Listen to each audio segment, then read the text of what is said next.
ദൃഷ്ടി ചൂടുള്ള വാർത്തയിലേക്ക് എല്ലാവർക്കും ഒരിക്കൽ കൂടി സ്വാഗതം. യമനിൽ ജയിലിൽ കഴിയുന്ന മലയാളി നഴ്സ് നിമിഷപ്രിയയുടെ വധശിക്ഷയിൽ നിലപാട് കടുപ്പിച്ച് കൊല്ലപ്പെട്ട തലാലിന്റെ സഹോദരൻ.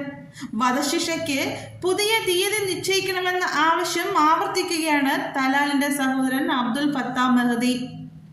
നിമിഷപ്രിയയുടെ വധശിക്ഷ നടപ്പാക്കാൻ പുതിയ തീയതി ആവശ്യപ്പെട്ട് അറ്റോർണി ജനറലിനെ കണ്ടതായി അബ്ദുൽ ഫത്താഹ് മെഹദി തന്റെ ഫേസ്ബുക്ക് പോസ്റ്റിൽ ഇക്കാര്യം അറിയിച്ചു.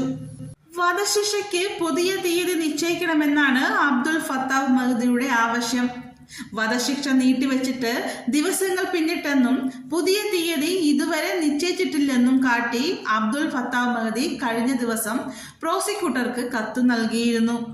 നിമിഷപ്രിയയുടെ വധശിക്ഷയ്ക്ക് പുതിയ തീയതി നിശ്ചയിക്കണമെന്നാവശ്യപ്പെട്ട കത്തിൽ മധ്യസ്ഥ ശ്രമങ്ങൾക്കോ ചർച്ചകൾക്കോ ഉള്ള എല്ലാ ശ്രമങ്ങളെയും തള്ളുന്നുവെന്നും പറഞ്ഞിരുന്നു.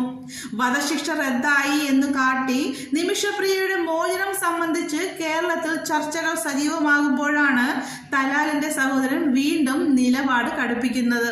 2017 ജൂലൈ 25 യമനിൽ നഴ്സായി ജോലി ചെയ്യുന്നതിനിടെ സ്വന്തമായി ക്ലിനിക് തുടങ്ങാൻ സഹായ വാഗ്ദാനവുമായി വന്ന യമൻ പൗരൻ തലാൽ അബ്ദുൽ മഹദിയെയാണ് നിമിഷപ്രിയ കൊലപ്പെടുത്തിയത്.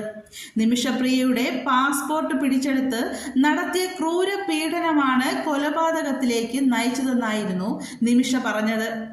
തലാലിന് അമിത ഡോസ് മരുന്ന് കുത്തിവെച്ചാണ് കൊലപ്പെടുത്തിയത്. തുടർന്ന് മൃതദേഹം വീടിനുള്ളിലെ ജലസംഭരണിയിൽ ഒളിപ്പിക്കുകയായിരുന്നു.